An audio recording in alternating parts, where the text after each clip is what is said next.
செஸ்ட்ல மிதிச்சிருக்காங்க. அது இல்லாமல் சாப்பாடே போடுறதில்ல அந்த பொண்ணுக்கு. சாப்பாடு போடுறதுல இன்னொரு என்ன கொடுமைன்னா தான் பெத்த குழந்தைய தனக்கே காட்டல. என்னுடைய அக்காவோட மரணத்திற்கு காரணம் முழுக்க முழுக்க என்னுடைய அக்காவின் கணவர், அவங்களுடைய மாமியார், மாமனார் 3 பேரும்.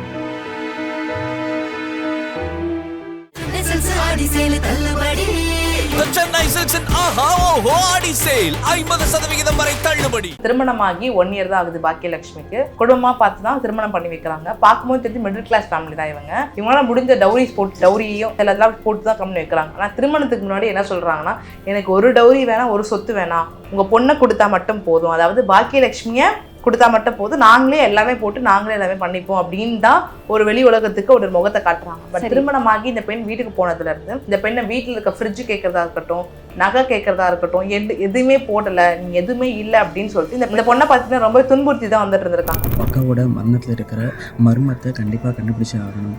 போஸ்ட்மார்ட்டம் பண்ணவங்க கூட அவங்களுக்கு தெரிஞ்ச எக்ஸ்பீரியன்ஸில் சொல்கிறாங்க, கண்டிப்பாக இது வந்து பாய்சனால் மட்டுமே இருக்கும். அப்போ அந்த பெண் பார்த்தீங்கன்னா நிறை மாத கர்ப்பிணியாக இருக்காங்க.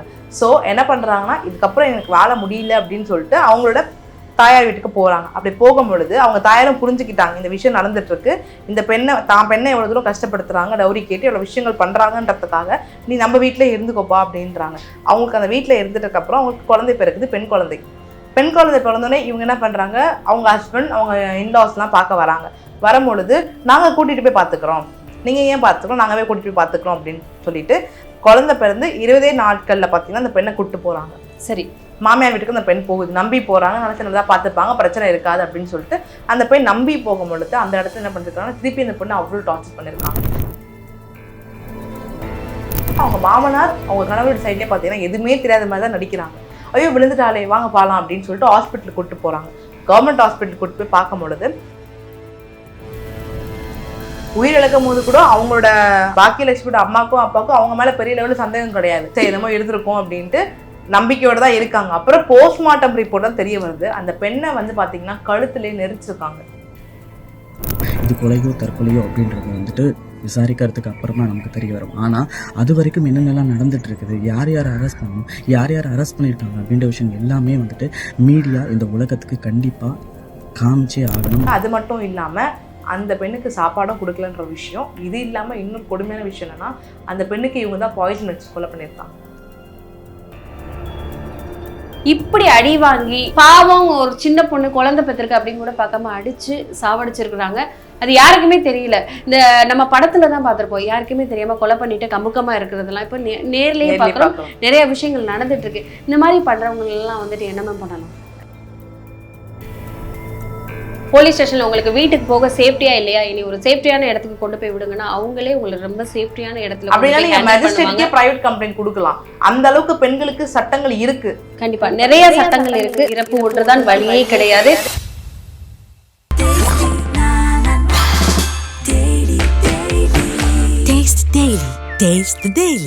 Camera that fits in your palm and captures for beyond. All new Vivo X200 FE. Pre-book now.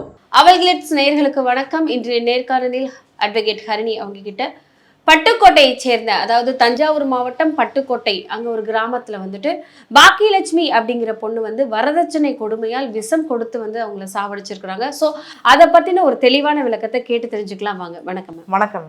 இந்த விஷயம் எல்லாருக்கும் தெரியுமா தெரியாதா அப்படிங்கிறது தெரியாது.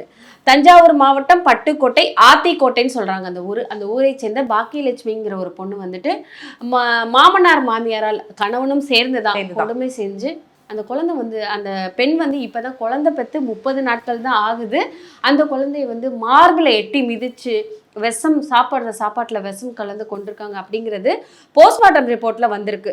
ஸோ அதை வந்துட்டு அவங்க கூட பிறந்த சகோதரர்கள் இந்த டீட்டெயிலை ஃபுல்லாக சொல்கிறாங்க. இப்படி நடந்திருக்கு எங்கள் அக்காவுக்கு, ஏழையாக இருக்க கண்டி எங்களுக்கு யாருமே நியாயம் கேட்டு முன் வரலை, ஸோ இதுக்கு ஒரு நியாயம் கிடைக்காதா அப்படிங்கிற ஒரு கோரிக்கையை முன்வைக்கிறாங்க. ஸோ இந்த கேஸை பற்றின ஒரு தெளிவான தகவல் மக்களுக்கு. கண்டிப்பாக மேம். இவங்க பார்த்தீங்கன்னா திருமணமாகி 1 year தான் ஆகுது பாக்கியலட்சுமிக்கு. குடும்பமாக பார்த்து தான் திருமணம் பண்ணி வைக்கிறாங்க. பார்க்கும்போது தெரிஞ்சு மிடில் கிளாஸ் ஃபேமிலி தான் இவங்களால முடிஞ்ச டவுரியும் சிலதெல்லாம் போட்டு தான் பண்ணி வைக்கிறாங்க. ஆனால் திருமணத்துக்கு முன்னாடி என்ன சொல்கிறாங்கன்னா, எனக்கு ஒரு டவுரி வேணாம், ஒரு சொத்து வேணாம், உங்கள் பொண்ணை கொடுத்தா மட்டும் போதும், அதாவது பாக்கியலட்சுமியை கொடுத்தா மட்டும் போதும், நாங்களே எல்லாமே போட்டு நாங்களே எல்லாமே பண்ணிப்போம் அப்படின்னு தான் ஒரு வெளி உலகத்துக்கு ஒரு முகத்தை காட்டுறாங்க. பட் திருமணமாகி இந்த பெண் வீட்டுக்கு போனதுலேருந்து இந்த பெண்ணை வீட்டில் இருக்க ஃப்ரிட்ஜ் கேட்கறதா இருக்கட்டும், நகை கேட்கறதா இருக்கட்டும், எதுவுமே போடலை, நீங்கள் எதுவுமே இல்லை அப்படின்னு சொல்லிட்டு இந்த பொண்ணை பார்த்தீங்கன்னா ரொம்ப துன்புறுத்தி தான் வந்துட்டு இருந்திருக்காங்க. ஒரு கட்டத்துக்கு மேலே அந்த பெண்ணால் அந்த வீட்டில் வாழ பிடிக்கல, வாழவும் முடியல. அப்போ அந்த பெண் பார்த்தீங்கன்னா நிறை மாத கர்ப்பிணியாக இருக்காங்க. ஸோ என்ன பண்ணுறாங்கன்னா, இதுக்கப்புறம் எனக்கு வாழ முடியல அப்படின்னு சொல்லிட்டு அவங்களோட தாயார் வீட்டுக்கு போகிறாங்க. அப்படி போகும்பொழுது அவங்க தாயாரும் புரிஞ்சுக்கிட்டாங்க இந்த விஷயம் நடந்துட்டு இருக்கு, இந்த பெண்ணை எவ்வளோ தூரம் கஷ்டப்படுத்துறாங்க, டவுரி கேட்டு எவ்வளோ விஷயங்கள் பண்ணுறாங்கன்றதுக்காக நீ நம்ம வீட்டிலே இருந்துக்கோப்பா அப்படின்றாங்க. அவங்களுக்கு அந்த வீட்டில் இருந்துட்டதுக்கப்புறம் அவங்களுக்கு குழந்தை பிறகுது, பெண் குழந்தை. பெண் குழந்தை பிறந்தோடனே இவங்க என்ன பண்ணுறாங்க, அவங்க ஹஸ்பண்ட் அவங்க இன்லாஸ்லாம் பார்க்க வராங்க. வரும்பொழுது நாங்கள் கூட்டிகிட்டு போய் பார்த்துக்குறோம், நீங்கள் ஏன் பார்த்துக்கிறோம், நாங்கள் போய் கூட்டிகிட்டு போய் பார்த்துக்குறோம் அப்படின்னு சொல்லிட்டு குழந்தை பிறந்து 20 நாட்களில் பார்த்தீங்கன்னா அந்த பெண்ணை கூப்பிட்டு போகிறாங்க. சரி, மாமியார் வீட்டுக்கு அந்த பெண் போகுது, நம்பி போகிறாங்க, நினச்சினதாக பார்த்துப்பாங்க, பிரச்சனை இருக்காது அப்படின்னு சொல்லிட்டு அந்த பெண் நம்பி போகும்பொழுது அந்த இடத்துல என்ன பண்ணிருக்காங்கன்னா திருப்பி அந்த பொண்ணை அவ்வளோ டார்ச்சர் பண்ணியிருக்காங்க. அந்த பெண்ணை ஒரு குழந்தை பெற்ற ஒரு பொண்ணு 28 நாள் கூட முழுசாக ஆகலை, அந்த பொண்ணை தூக்கி அந்த பெண்ணை செஸ்ட்டில் மிதிச்சு அந்த பொண்ணுக்கு எப்படி இருக்கும், எவ்வளோ இது கொடுமையான விஷயம்னு நம்ம நினைக்கலாம். பெண்களுக்கு இது செஸ்ட்டில் மிதிச்சிருக்காங்க. அது இல்லாமல் சாப்பாடே போடுறதில்ல, அந்த பொண்ணுக்கு சாப்பாடு போடுறதுல இன்னொரு என்ன கொடுமைன்னா தான் பெத்த குழந்தைய தனக்கே காட்டல, அந்த பொண்ணுக்கிட்டே காமிக்கல, குழந்தை அந்த பெண்ணுக்கிட்டே காட்டாம தனியாக வச்சிருக்காங்க அந்த குழந்தைய எடுத்துட்டு போயிட்டு. ஸோ இதனால அந்த பெண் பார்த்தீங்கன்னா அவங்க அப்பா அம்மா கிட்ட கால் பண்ணி இன்ஃபார்மாக பண்ணியிருக்காங்க, இந்த மாதிரி போயிட்டு இருக்கு, என்னால் இங்கே முடியல, வந்து என்னை கூட்டிட்டு போங்க அப்படின்ட்டு. இவங்க பெற்றோர்கள் என்ன பண்ணுறாங்க, சரி கூட்டிட்டு போகலான்ட்டு வரும்பொழுது வீட்டுக்கு போய் பார்க்குறாங்க, அந்த பெண் விழுந்து கிடக்குறாங்க மயக்கமா. அவங்க பேரண்ட்ஸ் கொண்டு போய் எதனால விழுந்து கிடந்தாங்கன்னே புரியல. அவங்க மாமனார் அவங்க கணவரோட சைட்லேயே பார்த்தீங்கன்னா எதுவுமே தெரியாத மாதிரி தான் நடிக்கிறாங்க. ஐயோ விழுந்துட்டாலே வாங்க பாலாம் அப்படின்னு சொல்லிட்டு ஹாஸ்பிட்டலுக்கு கூப்பிட்டு போகிறாங்க. கவர்மெண்ட் ஹாஸ்பிட்டலுக்கு கூப்பிட்டு போய் பார்க்கும்பொழுது சிகிச்சை அளித்துட்டு இருக்காங்க. சிகிச்சை பலனின்றி உயிரிழந்துட்டாங்க. உயிரிழக்கும் போது கூட அவங்க பாக்கியலட்சுமியோட அம்மாக்கும் அப்பாவுக்கும் அவங்க மேலே பெரிய லெவலில் சந்தேகம் கிடையாது, சரி நம்ம இருந்திருக்கோம் அப்படின்ட்டு நம்பிக்கையோடு தான் இருக்காங்க. அப்புறம் போஸ்ட்மார்ட்டம் ரிப்போர்ட் தான் தெரிய வருது, அந்த பெண்ணை வந்து பார்த்தீங்கன்னா கழுத்துலேயே நெரிச்சிருக்காங்க. ஒரு 28 நாள் பிறந்த குழந்தைய வச்சிருக்க ஒரு அம்மாவை கழுத்திலே போட்டு மிதிச்சிருக்காங்க. அது மட்டும் இல்லாமல் அந்த பெண்ணுக்கு சாப்பாடும் கொடுக்கலன்ற விஷயம். இது இல்லாமல் இன்னொரு கொடுமையான விஷயம் என்னன்னா, அந்த பெண்ணுக்கு இவங்க தான் பாய்சன் வச்சு கொலை பண்ணியிருக்காங்க. இதில் ஒரு விஷயம் வந்துட்டு இவ்வளோ தூரத்துக்கு அடித்து துன்புறுத்திருக்கிறாங்க, இவ்வளோ தூரத்துக்கு வந்துட்டு என்ன சொல்கிறது, இப்படி தான் சாகணுமாங்காமல் ஒரு புள்ளப்பத்த என்ன சொல்லுவாங்கன்னா பச்சை உடம்புக்காரி புளிய முத்து கூட அந்த புள்ளப்பத்தவங்க மேலே படக்கூடாதும்பாங்க. அவ்வளோ தூரத்துக்கு வலிக்கும், அவ்வளோ தூரத்துக்கு அவங்க உடம்புல எனர்ஜியே இருக்காது அப்படின்னு சொல்லுவாங்க. ஸோ அப்படி இருக்கும்போது ஒரு பெண்ணை இவ்வளோ தூரத்துக்கு அடித்து மார்பிளை எட்டி மிதித்து குழந்தைய காட்டாமல் இவ்வளோ இதுக்கு மேல துன்புறுத்தல் இருக்குமா அப்படிங்கிறது ஒரு சொல்லவே முடியாத ஒரு விஷயமா இருக்கும். இப்படி செஞ்சவங்களுக்கு என்ன விதமான தண்டனைகள் கிடைக்கும், இவங்களை என்னென்ன முறையில கம்ப்ளைண்ட் பண்ணலாம்? கண்டிப்பா மேம். இப்போ இந்த விஷயம் பார்த்தீங்கன்னா இப்போதான் வெளியிலேயே வர ஆரம்பிக்குது. பிகாஸ் ரிதன்யா விஷயம் எந்த அளவுக்கு பரவப்பட்டு வந்துச்சோ, மக்கள் எல்லாருமே அந்த விஷயத்தை எவ்வளவுக்கு பேச வந்தாங்களோ அதே அளவுக்கு இந்த விஷயத்த முதல்ல மக்களும் பேசணும், பரவப்படணும்.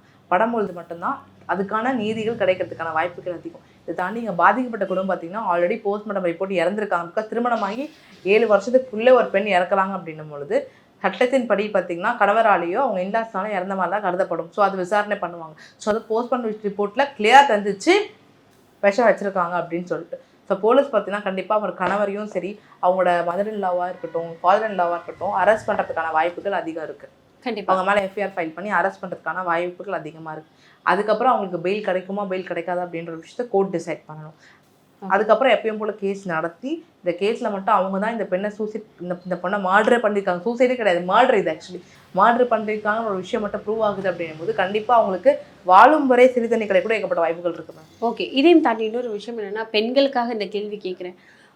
ஒரு லெவலுக்கு அப்புறம் இந்த மாதிரியான கொடுமைகள் நடக்குது அப்படிங்கும்போது அவங்க அங்கே இருக்கணும்னு அவசியம் கிடையாது. அவங்க எதற்காக அங்கேயே இருந்திருப்பாங்க, அந்த மாதிரியான ஒரு எதுக்கு அங்கே இருக்கணும், அந்த இடத்த விட்டு நம்ம ஓடி வந்துடலாம். பெற்றோர்கள் கூட நம்மளை அரவணைக்காம இருக்கலாம். நிறைய என்ஜிஓஸ் இருக்கு, ஸோ அந்த இடத்துக்கு போகலாம். நிறைய போலீஸ் ஸ்டேஷன்ஸ் இருக்கு, அவங்களே நேரில் போய் இந்த மாதிரி துன்புறுத்துறாங்க அப்படிங்கிற ஒரு கம்ப்ளைண்ட் பண்ணலாம். இன்னும் நிறைய பேர் இந்த மாதிரியான விஷயங்கள் பண்ணாம இப்படி அடி வாங்கி ஒரு பாவம் ஒரு சின்ன பொண்ணு குழந்தை பெற்றிருக்கு அப்படின்னு கூட பார்க்காம அடிச்சு சாவடிச்சிருக்கிறாங்க.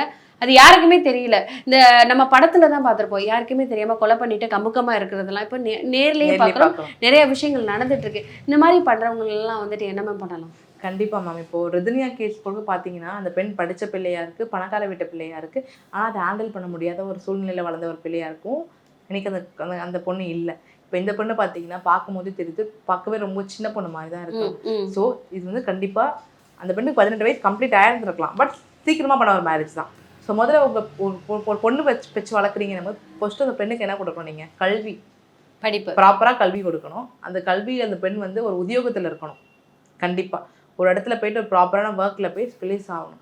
அப்படி ப்ளேஸ் ஆகிட்டக்கப்புறம் அந்த பெண்ணை என்ன பண்ணணும்னு நினைக்கிறவங்களோ அதை பண்ண வேணும். பண்ண வச்சதுக்கப்புறம் ஒரு கரெக்டான ஏஜில் நீங்கள் திருமணம் பண்ணுறீங்க அப்படின்னும்போது இந்த விஷயம் நடக்குது அப்படின்னும்போது அந்த பெண் என்ன பண்ணியிருக்கும், அந்த வீட்லேயே முதல்ல இருந்திருக்காது.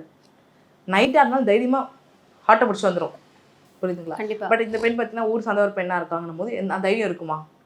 ஸோ கட்டுப்பாடு சொசைட்டி கட்டுப்பாடு தான், plus ஒரு இந்த பயம். சாவுக்கும் சொசைட்டி தான் காரணம். சொசைட்டி காரணம்ன்ற சொல்றதை தாண்டி சொசைட்டி கொடுத்த ப்ரெஷர் காரணம்ன்ற அப்படி சொல்றதை தாண்டி பேரண்ட்ஸ்க்கும் அந்த குழந்தைங்களுக்கும் இருக்கு அப்படின்னும் பொழுது அந்த குழந்தை இப்படிதான் வளர்க்கணும் அப்படின்ற விஷயம் நீங்க கரெக்டா வளர்க்கணும்னு தான் நான் சொல்ல விரும்புறேன் இந்த இடத்துல. ஏன்னா ஒரு பெண் குழந்தை வச்சிருக்கீங்கன்னும் போது இந்த விஷயம் நீங்க சொல்லி கொடுத்து வளர்க்கணும்.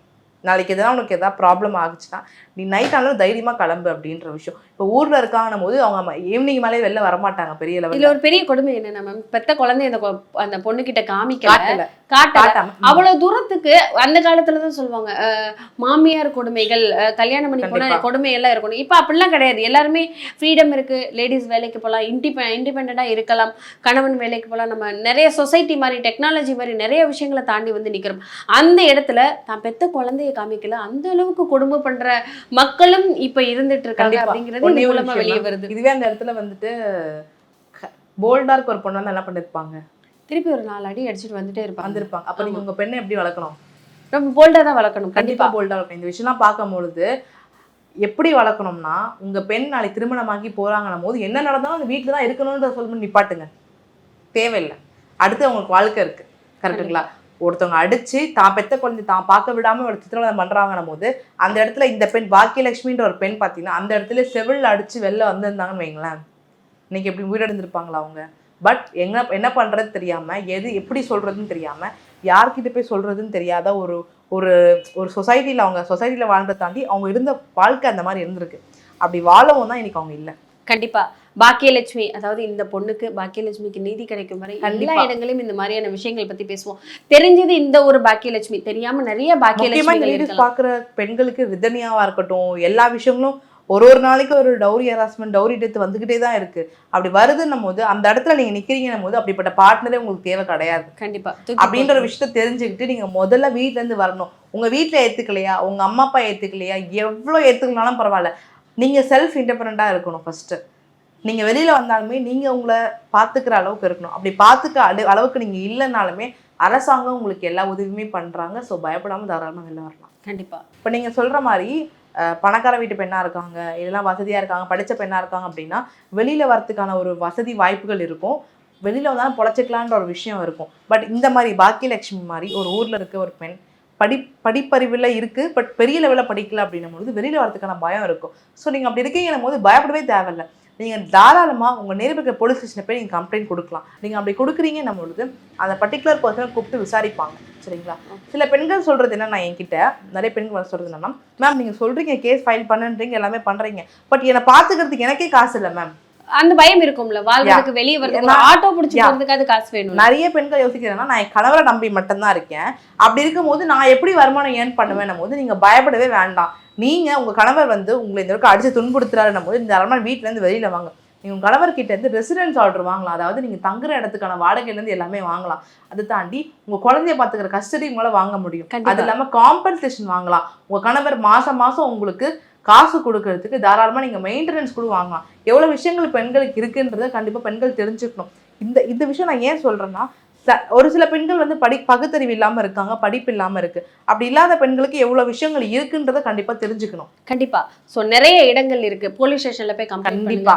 போலீஸ் ஸ்டேஷன்ல உங்களுக்கு வீட்டுக்கு போக சேஃப்டியா இல்லையா, இனி ஒரு சேஃப்டியான இடத்துக்கு கொண்டு போய் விடுங்கன்னா அவங்களே உங்களுக்கு ரொம்ப சேஃப்டியான இடத்துல அப்படின்னா நீங்க மேஜிஸ்ட்ரேட்க்கே பிரைவேட் கம்ப்ளைண்ட் கொடுக்கலாம். அந்த அளவுக்கு பெண்களுக்கு சட்டங்கள் இருக்கு. கண்டிப்பா நிறைய சட்டங்கள் இருக்கு. சாவுறது இறப்பு ஒன்றுதான் வழியே கிடையாது. தொடர்ந்து நிறைய வரதட்சணை கொடுமைனால நிறைய பேர் இறந்துட்டே இருக்காங்க. இதுவே கடைசியா இருக்கணும். தொடர்ந்து பேசுவோம். நன்றி. The Chennai Silks and Aha Oho Adi Sale 50% வரை தள்ளுபடி. Taste Daily. Taste the Daily. Camera that fits in your palm and captures for beyond. All new Vivo X200 FE. Pre-book now.